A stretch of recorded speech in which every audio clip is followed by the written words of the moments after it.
Bueno, ya poniendo más números a esto y la implementación ya en Python.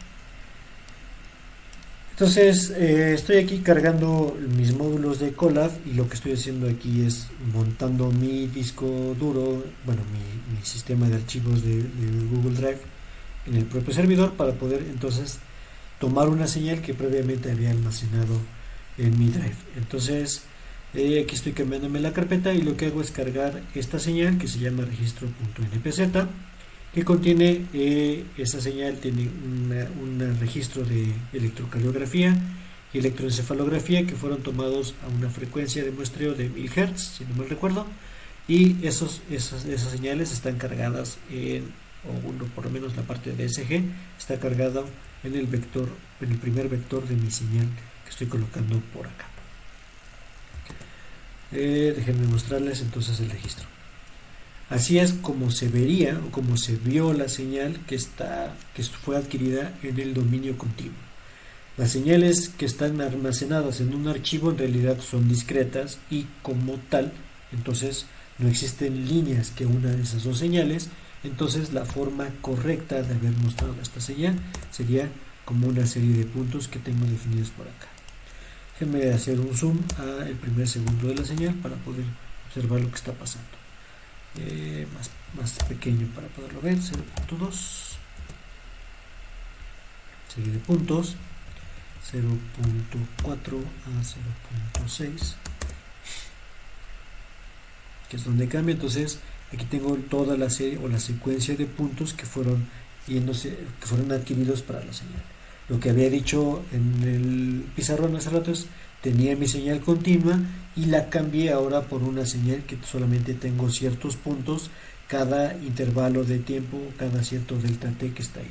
Voy a poner a hacer un zoom más pequeño, .550 a .575. Esas son las series de puntos que tomé, un zoom muy ajustado de los puntos que estoy tomando.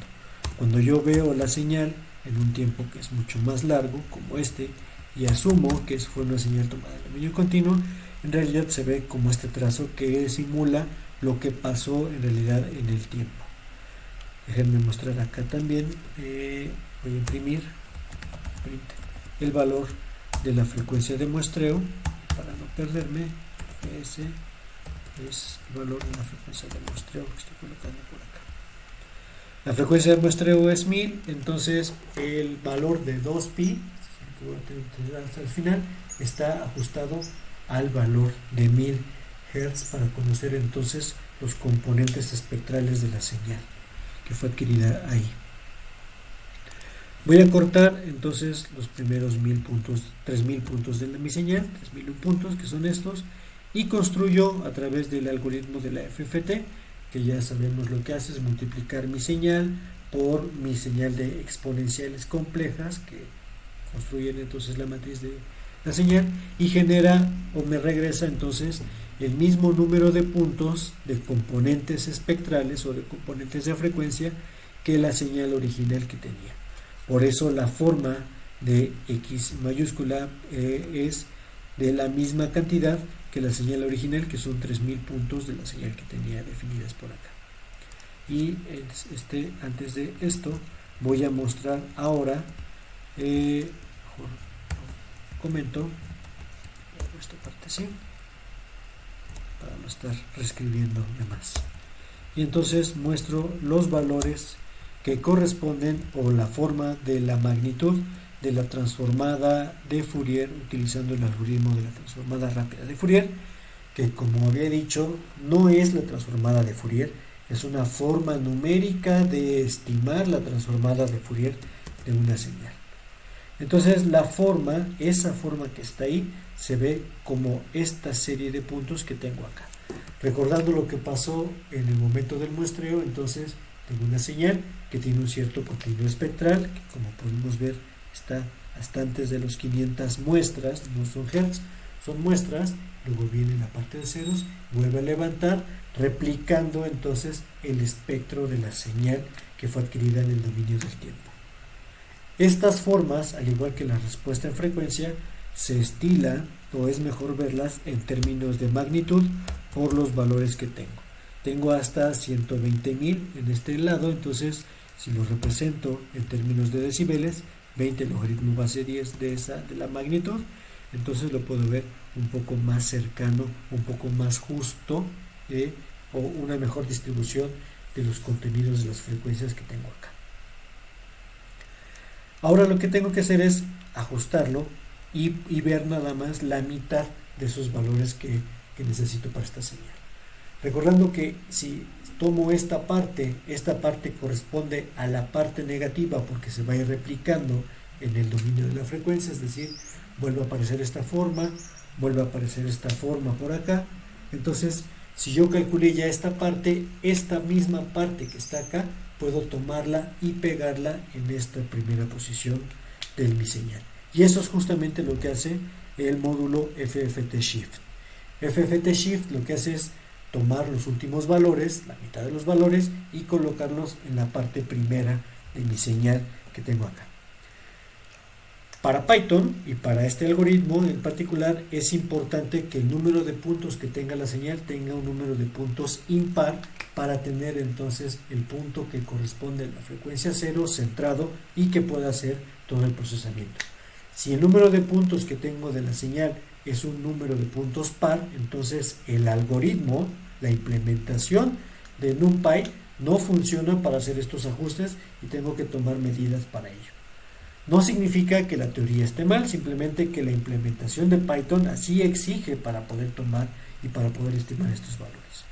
Por eso cuando ocupo el valor de FFT Shift, o cuando ocupo la función de FFT Shift, entonces ahora sí tengo esta parte centrada que va desde menos pi hasta pi en el dominio de la frecuencia.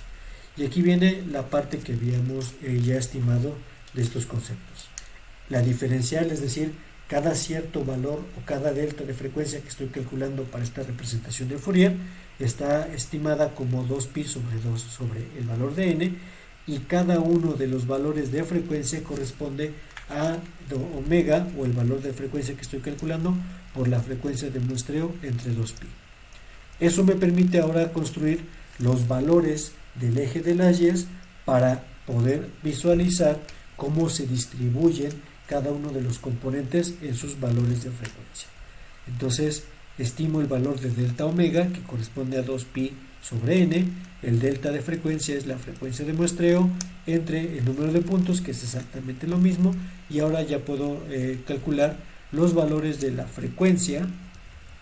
Tengo un arreglo que va de 0 a 2pi en delta omega, y en el caso de la frecuencia Hertz tengo el valor de omega que multiplica a el valor de la frecuencia de muestreo sobre 2pi. Y ahora ya puedo entonces graficar otra vez los valores en términos de radianes o de frecuencia angular, que corresponde a los valores de frecuencia discreta. Por eso va de 0 a 2pi. Déjenme poner acá. Voy a dividir entre np.pi para que tenga un valor que va de 0 a 2. Aquí tengo ya de 0 hasta el valor de 2pi. Podemos ver que la señal efectivamente tiene una definición de contenido espectral hasta este punto, y entonces ya puedo reacomodar los valores ahora sí en su representación que corresponden a los valores de Hertz. Tengo entonces una señal, o la señal de la cual estoy estimando sus componentes frecuenciales, está acotada hasta los 200 Hz. Más allá de 200 Hz ya no tiene componentes, y esta representación que va de 800 a 1000 Hz es ocasionada por el muestreo de la señal, que convoluciona con el valor de la frecuencia de muestreo que estoy colocando por acá. Déjenme hacer un zoom para ver cómo se distribuyen nada más estos componentes, y también voy a representarlos estos, pero en sus términos lineales y no en magnitud de decibeles. Entonces quito este valor que está acá, divido entre 3000, que corresponde al número de puntos, para estimar más o menos sus contenidos espectrales. Entonces, otra vez, como habíamos visto, tengo una señal que está acotada hasta poquito antes de los 200 Hz, y se repite y se repite y se repite por el propio proceso de muestreo del cual hemos venido hablando. esta parte la quito y entonces voy a tratar de ver toda la parte importante del contenido espectral de la señal, que es este.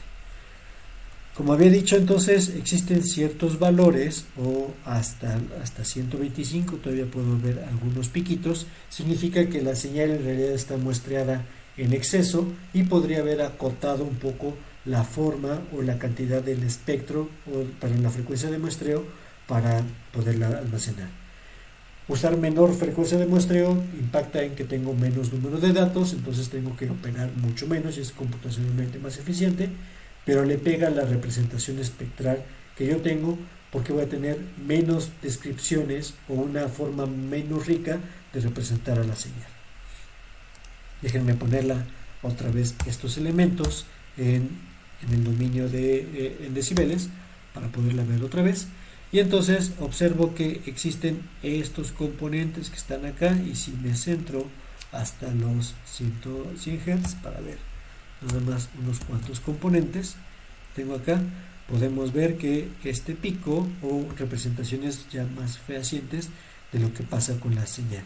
Tiene dos elementos que son estos en frecuencia, que son este y podemos notar, voy a hacer un zoom, que esta señal, por la forma que tengo por acá, fue adquirido con un filtro que rechaza los 60 Hz, por eso este bajón de frecuencia que tengo por acá, y el resto del contenido de señal es una estimación de cómo fue o cómo es el espectro de esa señal que fue realmente estimada o calculada en el valor del tiempo. A ver, color, no, creo que sí está bien este color. Entonces, la forma del espectro de Fourier de la señal analógica podría, me imagino que ser de esta manera, donde esos componentes que están acá, en realidad aquí como tengo un filtro que quita este componente, entonces es así y se va de este lado, que sería la forma de la señal, del espectro de la señal analógica, y esta representación de Fourier es una estimación buena, o por lo menos relativamente buena, de esos componentes de señal.